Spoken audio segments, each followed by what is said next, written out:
네. 자, 3일전자로 로그인 해주시고,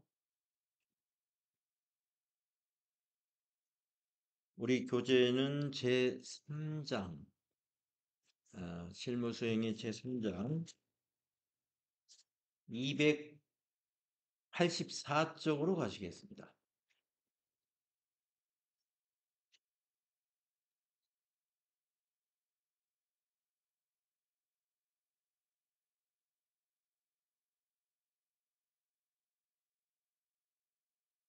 자, 3장에서는 우리가 이제 소득세, 원천징수, 그 중에서 근로소득세 원천징수에 관한 부분만 실무에서 시험을 출제하기 때문에 우리가 소득세의 종류가 여러 가지가 있습니다만은 원천징수와 연말정산, 근로소득에 대한 것만 시험에 출제가 됩니다. 그래서 근로소득, 원천징수와 연말정산을 우리가 연습을 해 놓도록 하겠는데요. 자, 284쪽으로 바로 넘어가서 사원 등록을 하는 것부터 실습을 해보도록 하겠습니다. 우리가 이제 근로소득이라 하는 것은 근로자의 근로소득에 대해서 과세하는데, 그거를 이제 소득을 지급하는 자인 법인이 이 소득을 지급할 때 세금을 징수하도록 되어 있거든요. 그래서 우리가 원천징수라 그러죠. 그래서 우리가 원천징수를 하기 위해서는 이런 그 세무회계 프로그램에 사원이 등록되어 있어야 되겠습니다. 그리고 사원을 등록하고 거기에 급여 자료를 입력해서 거기에 관련된 소득세 세율을 적용해 가지고 우리가 원천징수도 하고 연말정산도 하게 되는 것입니다. 그래서 인사급여 관리를 위해서 제일 먼저 해야 되는 가장 기초가 되는 작업, 그게 바로 사원 등록 작업이다. 이렇게 보시게 되겠습니다. 그래서 앞으로 이제 사원 등록을 한 다음에 급여 계산, 연말정산, 이런 부분을 실습을 해볼 거예요. 자, 284쪽에 사원 등록하는 그 항목별 뭐 내용이 이렇게 있는데, 뭐 그냥 읽어보면 좀 지루하거든요. 그래서 바로 입력하면서 우리가 직접 경험해 보면 될 것 같아요. 자, 그래서 그건 좀 넘어가도 되겠고, 286페이지에 있는 인적 공제 대상자 해당 여부 판정 시 참고사항이라는 것은 이게 부양가족 등록을 할 때에 부양가족 등록을 가족관계증명서라든가 보통 주민등록표를 통해서 주민등록 등본 이걸 통해서 이제 입력을 하게 될 때 그 기본공제 대상인 부양가족이냐 아니냐를 이제 우리가 판단해 가지고 거기다 입력을 해 주거든요. 그럴 때 이제 우리가 고려해야 될 사항이 무엇이냐 하면은 그 부양가족의 소득 요건과 나이 요건을 판단해 줘야 됩니다. 그럼 한번 여러분들이 이론 때 이미 이론 강의 다 들으셨죠? 이제 소득세. 그래서 소득세 관련해서 인적공제 부분에서 아마 이 표를 보셨을 거예요. 다시 한번 정리를 해보면은 본인의 경우에는 소득이나 나이 요건을 볼 필요가 없어요. 본인은 언제나 뭐예요? 언제나 기본공제 대상입니다. 배우자는요, 소득만 없으면 되는 겁니다. 소득만 없으면 되고, 배우자는 나이를 보지 않습니다. 그 다음에 직계 존속은 두 가지 사항을 다 봐야 돼요. 소득 없어야 되고요. 직계 존속의 나이는 만으로 60세 이상이었을 때 기본공제가 가능합니다.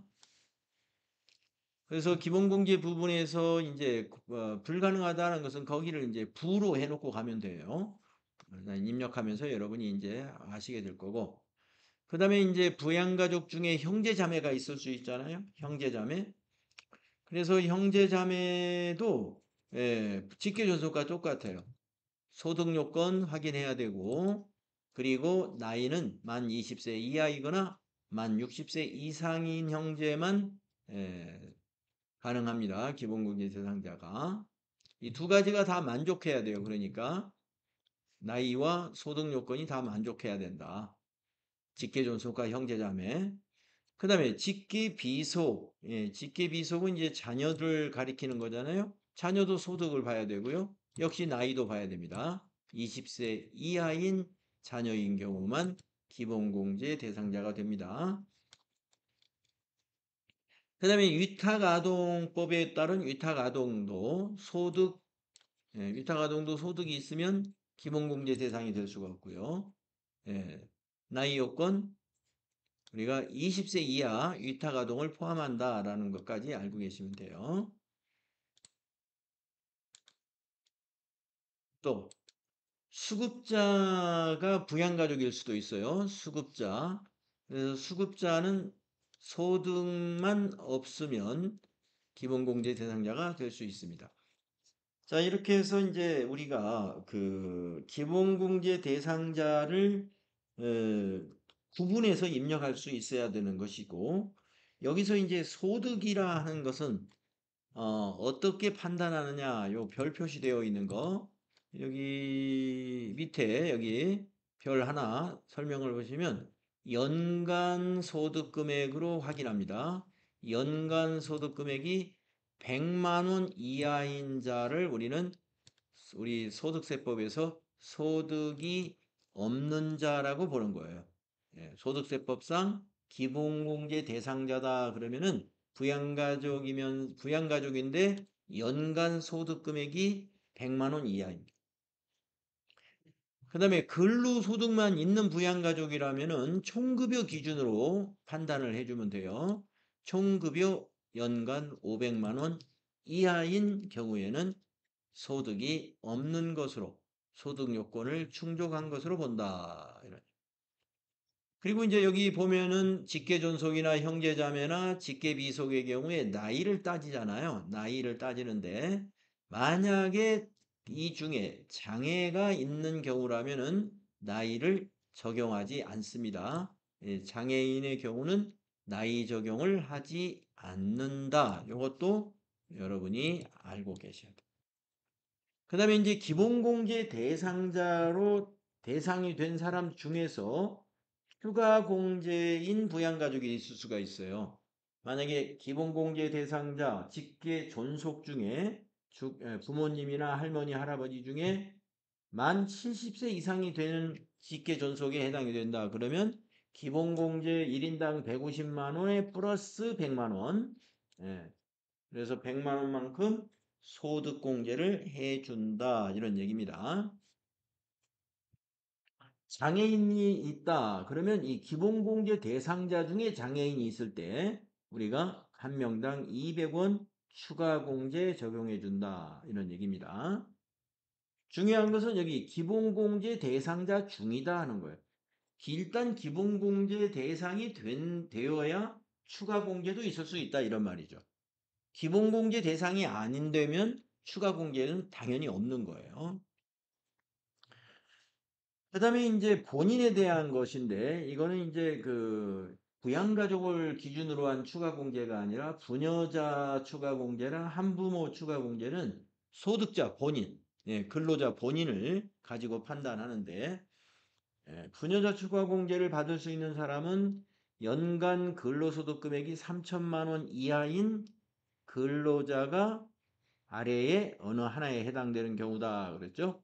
배우자가 있는 여성이거나 또는 기본공제 대상자가 있는 여성, 근로자로서의 세대주. 그러니까 첫 번째 있는 여성은 이제 결혼한 여성이 배우자가 있잖아요. 결혼한 여성이면 부녀자 추가 공제 대상이 된다 이런. 물론 소득 제한이 있어요. 연간 근로소득 금액이 3천만 원 이하예요. 그 다음에 그 밑에는 이제 미혼인 경우죠. 미혼인 경우에 여성인데 기본공제 대상자가 있다는 말은 뭐예요? 배우자는 없지만 부모님을 만약에 그 모시고 있다 하면은 부모님이 부양가족이 될 수가 있죠. 그래서 기본공제 대상자가 있는 여성, 그런데 이제 부모님을 모시고 있는데 세대주가 부모님으로 돼 있다. 예, 그러면 안 되니까 여성 근로자가 따로 나와서 부모님을 부양을 하지만 우리가 직장 문제상 따로 이렇게 나올 수 있죠. 부모님 밑에 부양가족으로 이렇게 그 동거인으로 들어가 있지 말고 부모님 밑에 주민등록을 부모님 밑으로 이렇게 해놓으면 세대주가 안 되니까 따로 나와 있는 거예요. 예, 그러니까 주민등록을 분리시키는 거죠. 그래야 세대주가 되죠. 그래서 어, 결혼을 하지 않은 여성의 경우에 부녀자 추가 공제를 받는 분들은 이 두 가지 경우에 해당이 됩니다. 결혼한 여성인 배우자가 있으니까 배우자 있는 여성이거나 아니면 자 배우자가 있는데 만약에 배우자가 사고로 돌아가셨다. 그러면 자녀가 있잖아요. 자녀. 그럼 자녀가 기본공제 대상자죠. 그래서 부녀자 추가 공제에 해당이 되겠습니다. 미혼인 사람은 부모님이 있을 수 있어요. 부모나 자기 어린 동생이 있다. 그러면 어린 동생을 내가 부양한다. 그러면 이제 세대주가 자기 근로자 본인으로 돼 있으면 된다 이런 얘기. 자, 그리고 아까 제가 이제 결혼을 했는데 배우자가 돌아가셨다고 했어요. 배우자가 만약에 중도에 사망을 하게 됐다 그러면 한부모 추가 공제 가능합니다. 물론 자녀가 있어야 돼요. 한부모는 자녀가 기본공제 대상인 직계 비속이 있어야 되죠. 이것은 남자도 해당이 돼요. 한부모 추가 공제는 남성도 해당이 되고 여성도 물론 해당이 되고요. 그래서 한부모가 더 높아요. 이 소득공제 금액이 50만 원보다 더 높은 100만 원이기 때문에 만약에 여성 근로자인데 두 가지가 다 해당이 된다. 그러면 중복 적용을 못 하거든요. 중복 적용 배제이기 때문에 부녀자 공제를 적용시키지 말고 한부모 공제만 적용받으면 된다. 예, 이렇게 정리할 수가 있습니다. 그래서 이제 우리가 이 표가 왜 중요하냐 하면은 아까도 말씀드렸다시피 우리가 사원 등록을 할 때에 일단 사원 하나만 등록할 수도 있지만 연말정산을 대비해 가지고 부양가족을 쫙 입력을 하거든요. 그래서 우리가 입사할 때도 주민등록번호를 제시하고 연말정산할 때도 주민등록표를 한 번 더 변동사항이 있으면 제출하죠. 예, 그게 뭐냐면은 여기 바로 인적공제 이런 부분을 소득세에 반영하기 위해서 그걸 근거로 해가지고 부양가족을 등록을 하고 있습니다.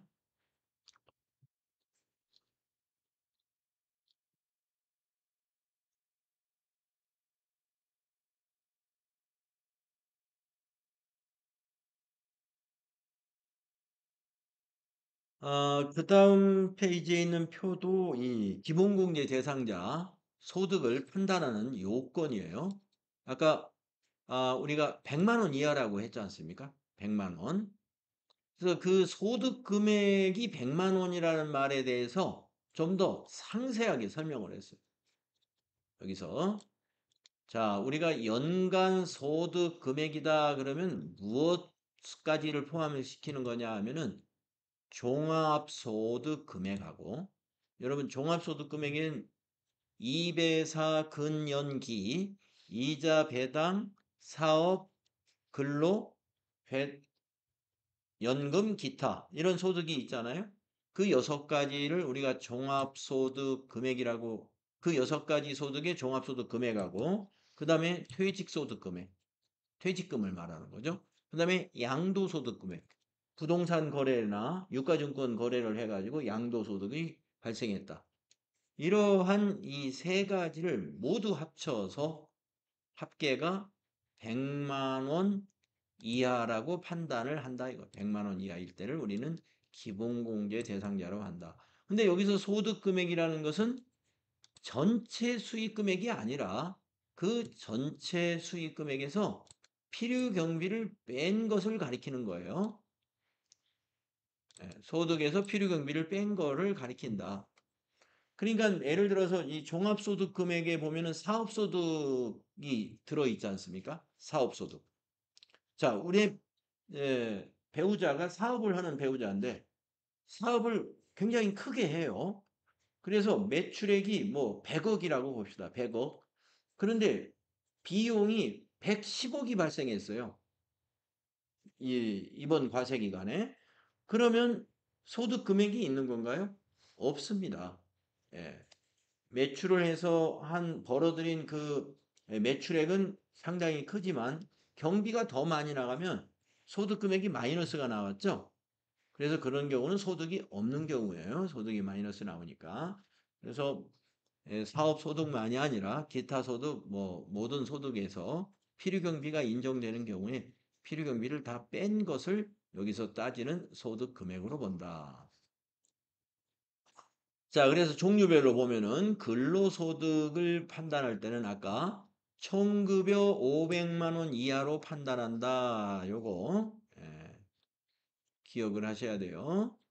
총급여 500만 원으로 판단한다. 동그라미는 기본공제 대상이 된다 이 말이에요. 500만 원을 초과한 사람은 안 된다. 기본공제 대상이 안 된다. 일용 근로자의 경우는 무조건 된다. 예. 일용 근로자는 금액을 따질 필요가 없어요. 일용 근로소득이 뭐 5천만 원이 있었다 하더라도 기본공제 대상자다. 예. 왜 그러죠? 종합과세가 아니잖아요. 여기 다 포함한다고 그래서 우리가 종합소득 금액에서 분리되는 게 뭐예요?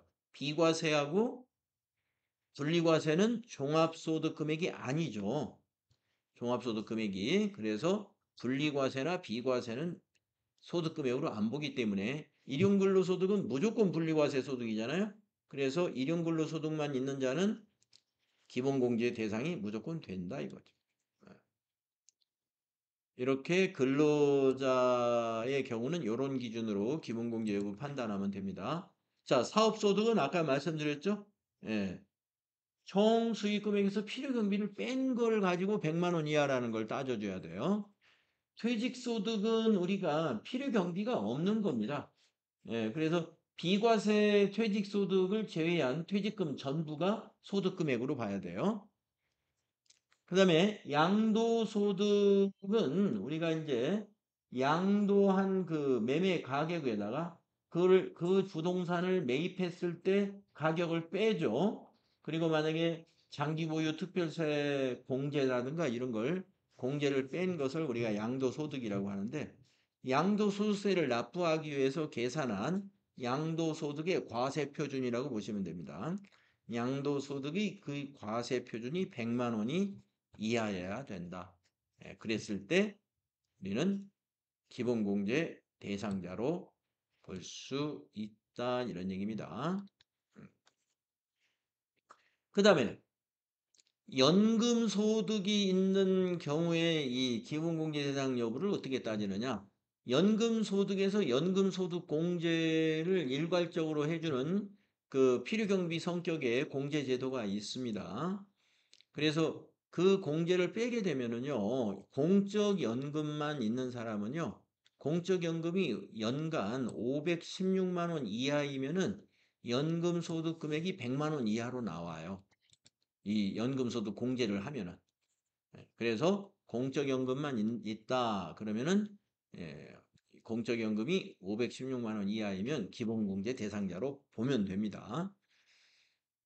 그 다음에 사적연금의 경우에는 우리가 분리과세를 1,500만 원까지는 분리과세를 선택할 수가 있거든요. 그래서 1,500만 원 이하의 사적연금은 기본공제 대상자가 됩니다. 사적연금이 1,500을 초과했다 라고 하면은 될 수도 있고 안 될 수도 있다. 이거는 선택적 분리과세이기 때문에 이거는 이제 판단을 어떻게 하느냐에 따라 다릅니다. 그 다음에 기타 소득의 경우는 이제 필요경비가 소득의 내용별로 달라요.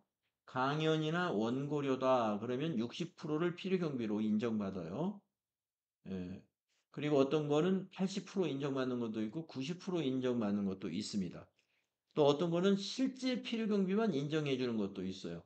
그런 것 등을 다 계산해 가지고 100만 원, 기타 소득 금액이 100만 원 이하인 자는 기본공제 대상자가 됩니다. 3만 원 이하인 경우는 또 역시 선택적으로 우리가 분리과세를 받겠다 하면은 기본공제 대상자가 됩니다. 일반적으로 300만 원 이하다 그러면 기본공제 대상자로 판단을 해주면 돼요. 300만 원 초과는 안 되고요. 기타 소득 금액이 300만 원 초과. 복권을 사가지고 어떤 소득 금액이 발생했다 하는 건 이건 무조건 분리과세이기 때문에 복권 소득만 있는 사람은 기본공제 대상자가 된다는 거고요.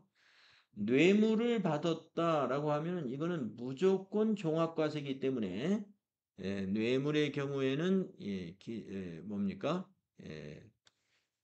그 기본공제 대상자가 안 된다라고 보시면 됩니다. 그다음에 이제 금융소득의 경우는 필요경비가 인정이 안 되기 때문에 이자와 배당소득이 2천만 원 이하일 때만 분리과세에 해당이 되어서 기본공제 대상자가 되고요. 2천만 원을 초과하게 되면은 기본공제 대상자가 안 된다. 이렇게 보시면 되죠. 소득을 따질 때 그 소득의 종류에 따라서 이러한 기준으로 판단을 해줘야 되니까요. 자, 그러면 이제 그런 걸 기준으로 해서 부양가족 등록을 할 때 조금 신경이 쓰입니다. 자, 그러면 한번 사원 등록을 한번 해볼까요? 다음 제시된 자료를 이용하여 사원 등록을 수행하시오. 사원 코드 1001번으로 김현철이라는 사원을 본인에 대한 거는 이제 요 내용을 가지고 본인에 대한 걸 등록을 하고요.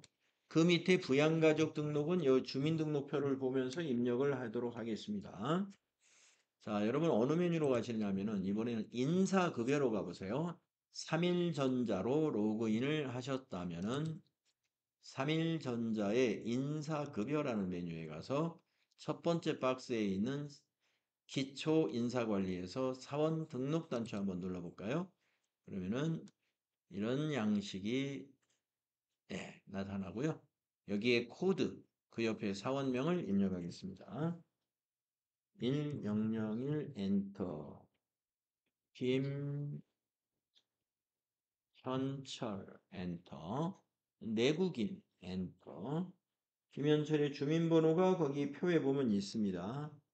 651010 177 1119라고 입력하시고 입사일은 2021년이네요. 0201 입사일 넣어주시고 대한민국 엔터. 체류 자격은 그냥 엔터로 지나가세요. 내국인에서 엔터. 거주지국도 KR 대한민국에서 엔터로 지나가세요. 주민번호 엔터로 지나가시고 거주국은 거주자에서 엔터로 지나가시고 일곱 번째 급여 구분이라는 거 있죠. 월급 선택하시고 그 옆에 임금란에다가 500만 원이네요. 5 플러스 엔터. 산재보험에 적용이 되느냐?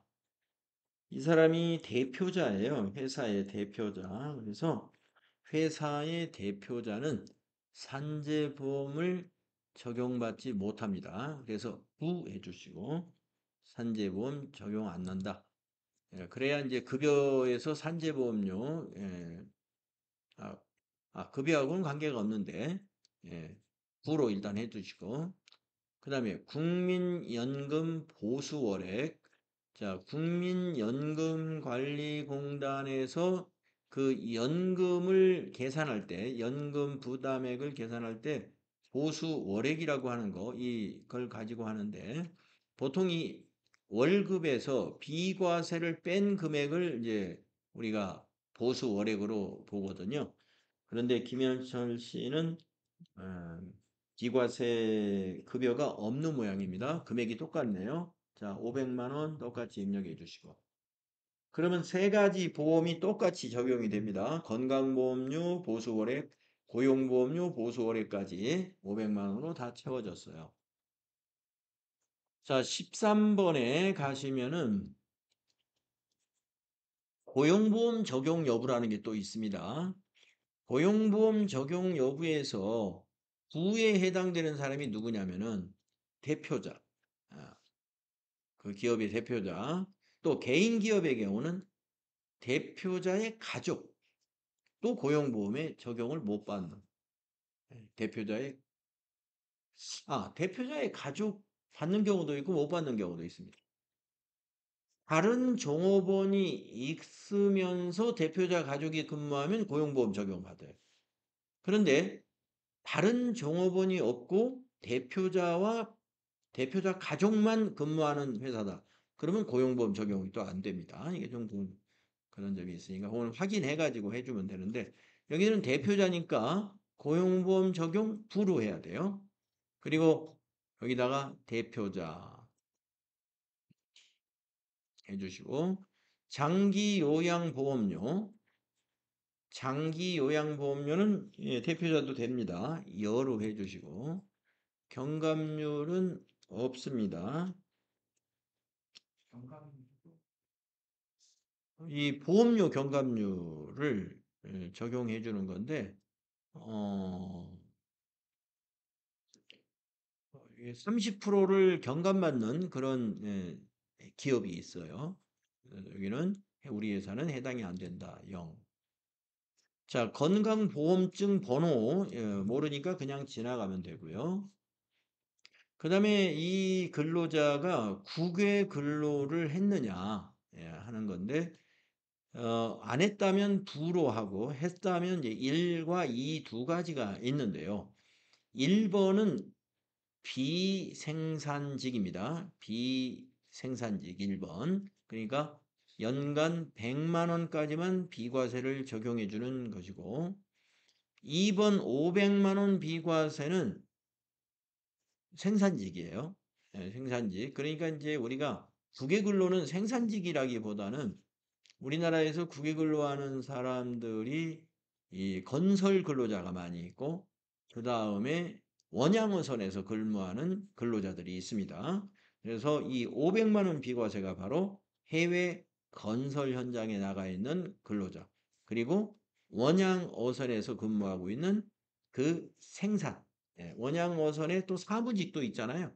사무직 말고 직접 그 현장에 있는 사람들. 이게 500만 원 비과세. 자, 여기는 그 부로 되어 있네요. 해외 근로를 이 대표자는 안 했다. 부. 자, 선원 부. 선원이 아니다. 생산직 부. 대표자는 생산직이 아니에요. 경영자니까 부로 해주시고 주소는 우편번호 검색하지 마시고 여기다가 거기 있는 주소를 타자해 주는 걸로 하겠습니다. 서울시 영등포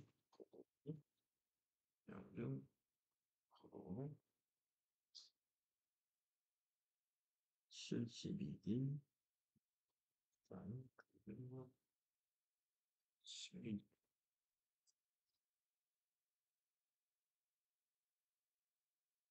자, 그리고 이제 부양가족을 이제 밑에다 한번 입력을 해볼까요? 자, 본인에 관한 거 급여 내역을 여기다 입력을 했고요. 그 다음에 밑에 부양가족을 차례대로 입력을 하는데 일단 주민등록표에 있는 사람을 전부 일단 입력해 놓고 그 다음 네모 박스에 그 소득관계 설명한 걸 보면서 나중에 정리하도록 할게요.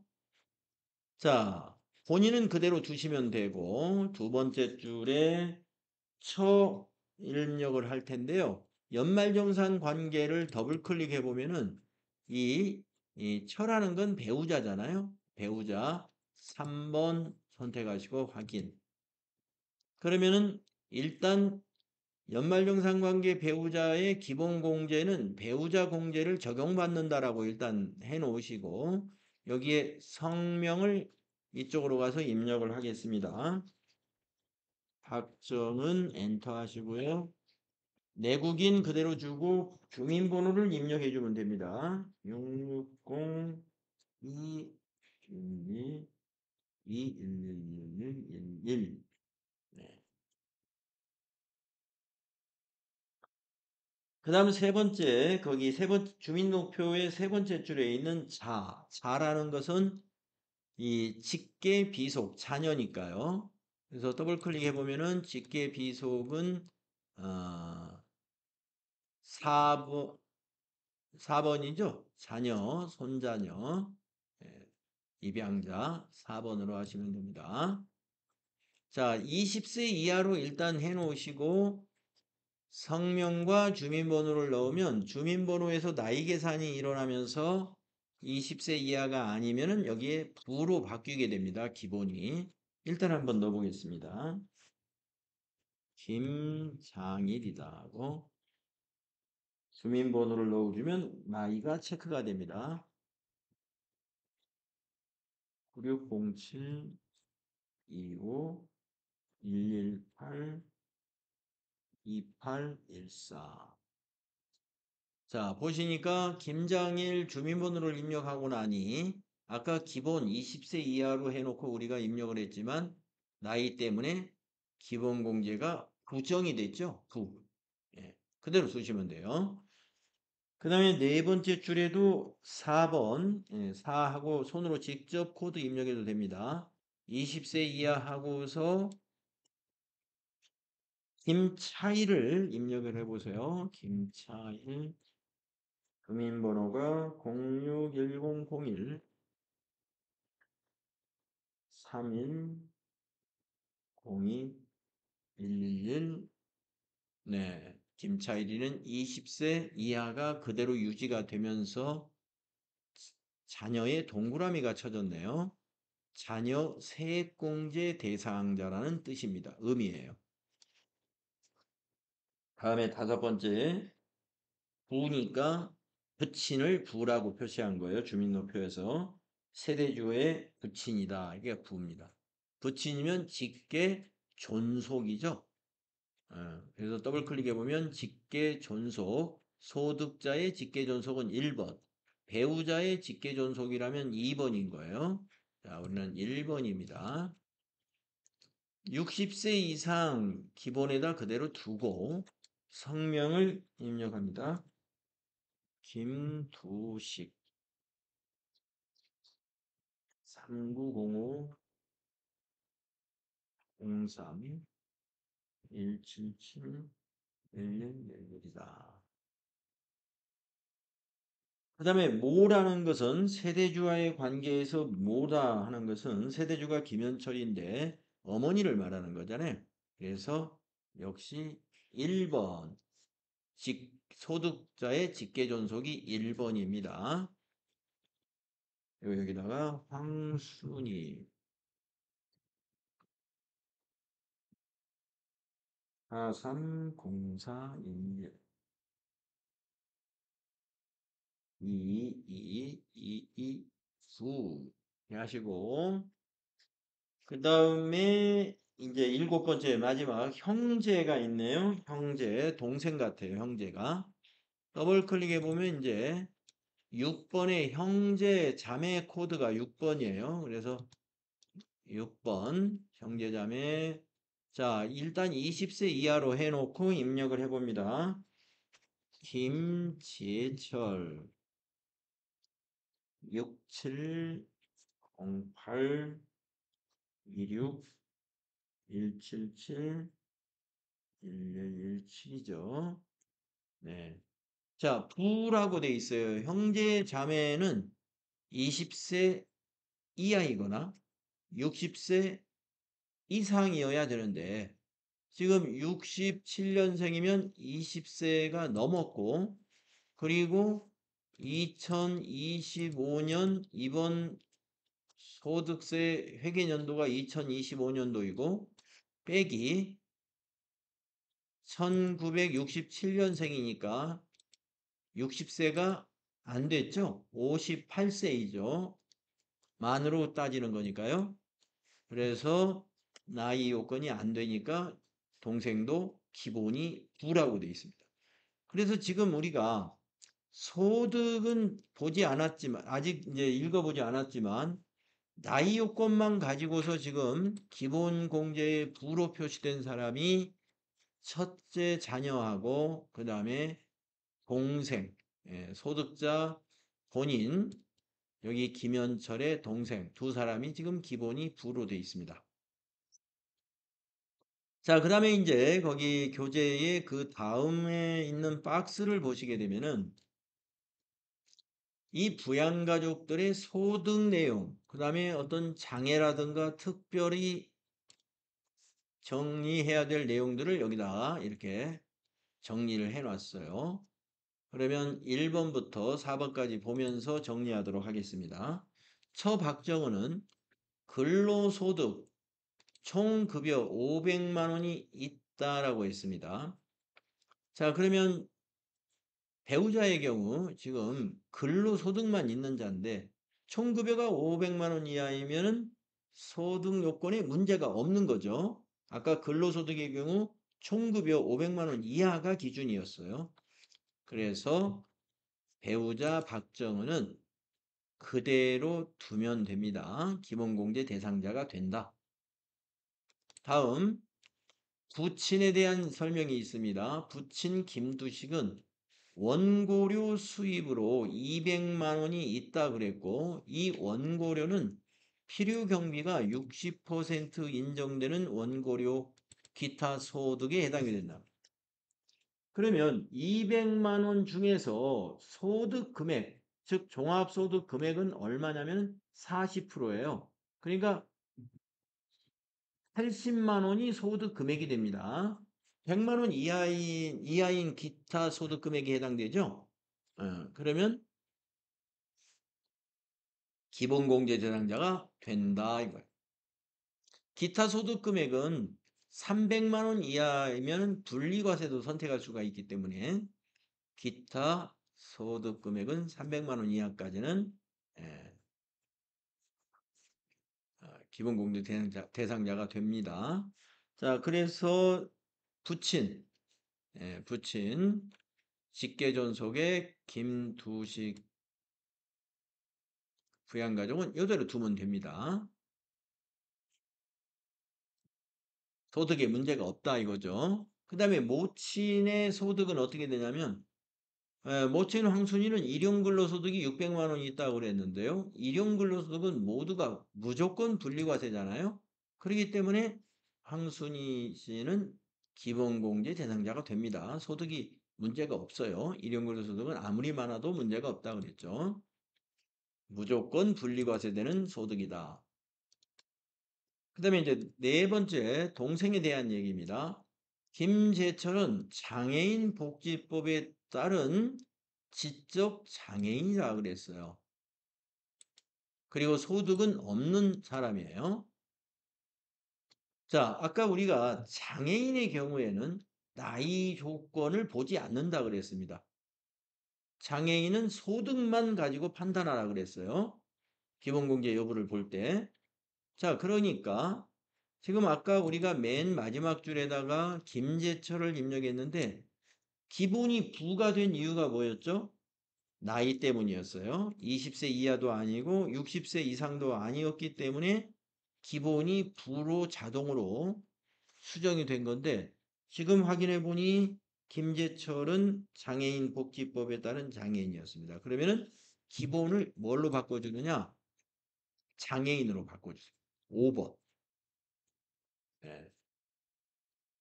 5번이라고 입력하면 여기가 장애인이 돼요. 기본이. 그리고 장애인을 선택하게 되면 여기 장애 코드가 라는 란이 있는데 이 장애 코드에는 밑에 메시지를 보시면 1번 장애인 복지법에 따른 장애인, 2번 국가 유공자 등 장애인, 3번 항시 치료를 요하는 중증 환자 이렇게 세 가지 코드가 있어요. 거기에 해당되는 코드가 여기에 코드를 입력하면 됩니다. 이건 장애인 한 명이라는 뜻이 아니라 1번에 해당되는 장애인이다. 장애인 복지법에 따른 장애인이다. 그런 뜻이에요. 그래서 지금 장애인 복지법에 따른 장애인이기 때문에 1번 그대로 놔두시면 돼요. 그렇습니다. 아니요. 소득은 보는 거예요. 예, 만약에 지금 여기서 4번에서 김재철은 장애인 복지법에 따른 직접 장애인이며 만약에 사업소득 금액, 사업소득 금액이 500만 원이 있다라고 했을 때 소득이 100만 원 넘었잖아요. 사업소득 금액이. 그럴 때는 아까 그 상태로 부로, 기본을 부로 놔두면 돼요. 그리고 장애 여기에는 아무런 코드가 들어가지 않습니다. 여기를 만약에 그렇게 됐다 그러면 여기가 이제 부가 되거든요. 0. 0 바꿔볼까요? 그러면 장애 코드도 사라지죠. 예. 그래서 장애인은 나이는 보지 않지만 소득은 보는 것이다. 예. 장애인으로 바꿔놓으면 됩니다.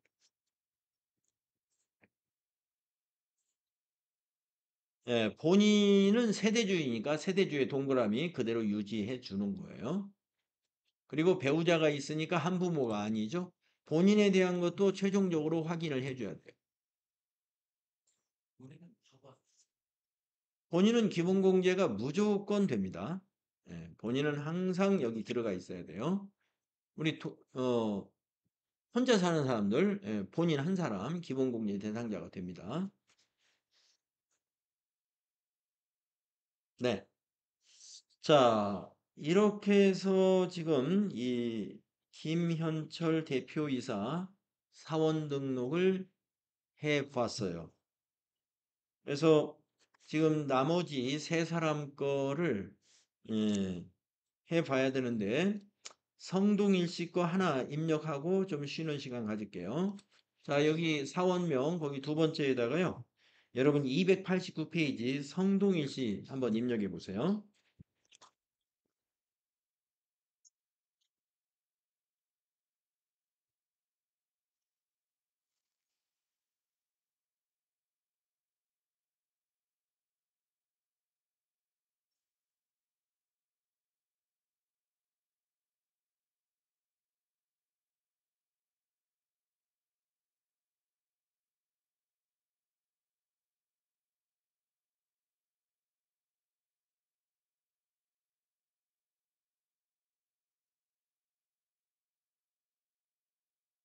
이 사람은 산재여로 해야 됩니다. 아까 대표이사는 산재를 우로 했었죠. 이 사람은 여로 해야 나중에 급여 자료가 맞게 돼요.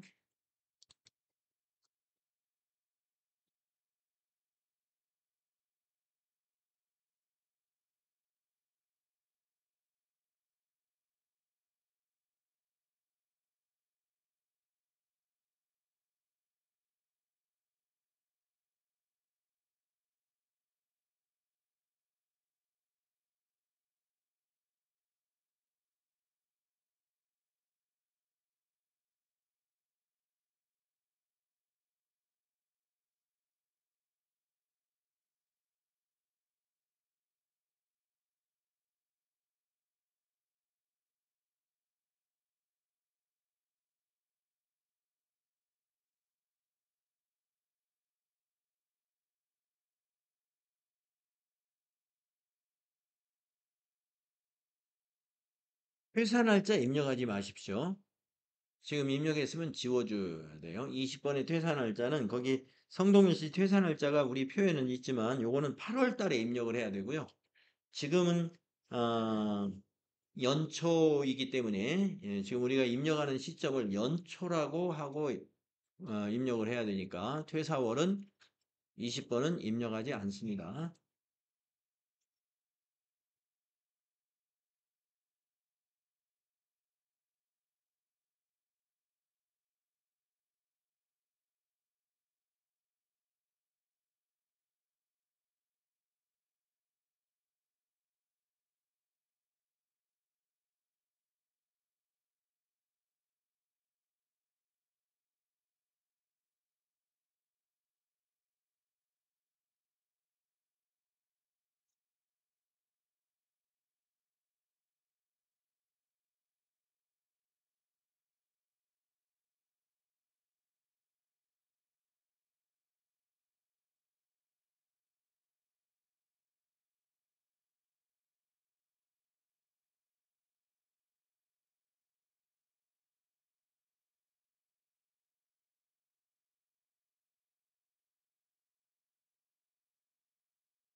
본인을 포함해서 이제 주민등록표상에 6명인데요. 입력을 다 하고 나서 뒤에 소득관계 정리된 거를 보고 정리를 또 해볼까요?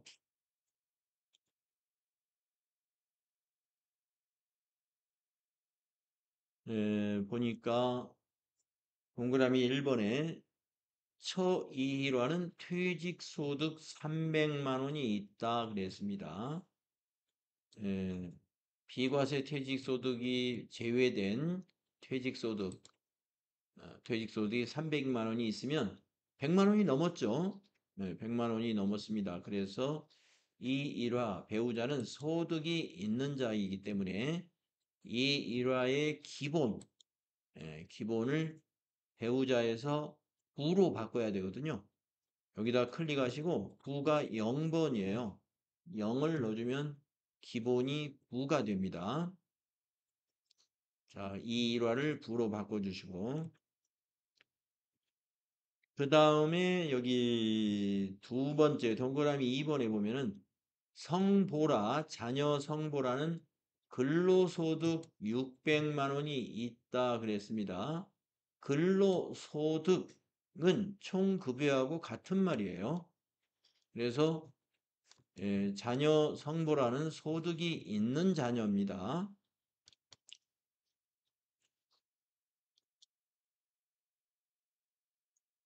그러면은 성보라가 이미 부로 되어 있는 이유는 나이 때문에 일단 부로 되어 있습니다. 98년생 20세가 넘었기 때문에 그대로 두면 되겠습니다.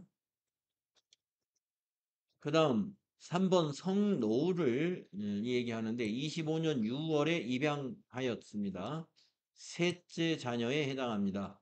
한번 확인해 보겠습니다. 성노후리 20세 이하라고 되어 있고 출산 입양 칸에 해당된다라고 동그라미 했고 3 이거 셋째 자녀에 해당이 된다는 뜻이거든요. 이거는 우리가 자녀세액공제의 특별세액공제라는 게 있는데 자녀세액공제의 특별세액공제는 출산과 입양의 경우에 해당 과세기간에 출산하거나 입양한 자녀가 있으면은 첫째 자녀는 얼마, 둘째 자녀는 얼마, 셋째 자녀인 경우는 얼마라고 하는 점점점 그 특별세액공제 금액이 늘어납니다. 그래서 이럴 때는 이 경우는 이제 나중에 연말정산할 때 성노후 자녀에 대한 특별세액공제가 세액공제에 반영이 될 거예요. 이대로 놔두면 됩니다.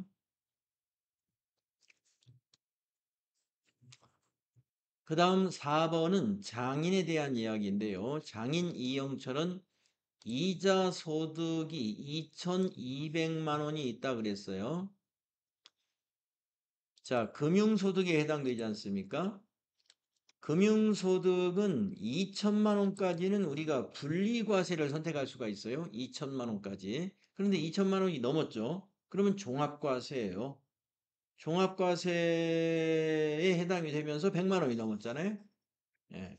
그래서 금융소득은 2천만 원 초과했다. 그러면 기본공제 대상자가 안 된다. 이렇게 보시면 되겠네요. 따라서 이영철 확인해 보겠습니다.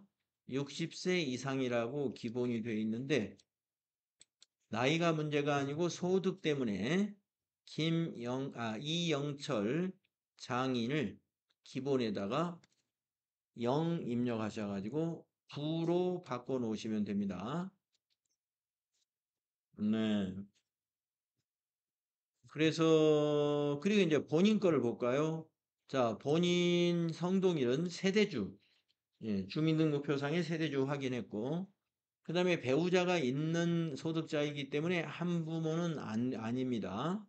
그리고 본인의 나이가 뭐 70세 이상이거나 그러면 경로우대일 텐데 그렇지도 않고 또 본인에게 장애가 있으면 장애 코드 넣는 건데 장애가 아니니까 넣을 필요가 없고 또 본인은 부녀자가 아니니까 부녀에 해당이 안 되죠. 그래서 본인은 세대주 요것만 동그라미 해놓은 대로 그대로 두시면 돼요.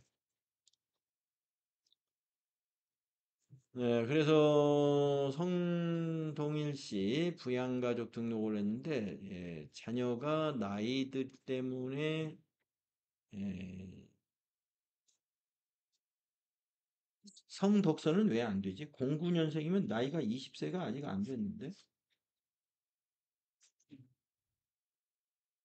09년생이 몇 살이죠? 2025년. 빼기 2, 16살인데? 성덕선이 왜 20세 이하? 여러분, 성덕선 20세 이하로 돼 있죠? 예, 그렇게 돼 있어야 됩니다. 제가 뭐가, 예, 기본이 9로 돼 있는 건 제 거는 잘못됐고요. 예. 소득이 있는 자녀가 아까 성보라였어요. 성보라. 예, 성보라는 뭐 어차피 나이 때문에 예, 부였습니다. 그래서 예, 성동일 씨 부양가족 중에서 배우자와 첫째 자녀, 그 다음에 장인 이렇게 세 사람이 기본공제 대상자가 안 되었습니다. 네, 이렇게 놔두시면 되고요. 자, 우리 좀 쉬었다가 나머지 두 사람 또 연습을 하겠습니다. 사원 등록 연습 다음 시간에 계속하겠습니다.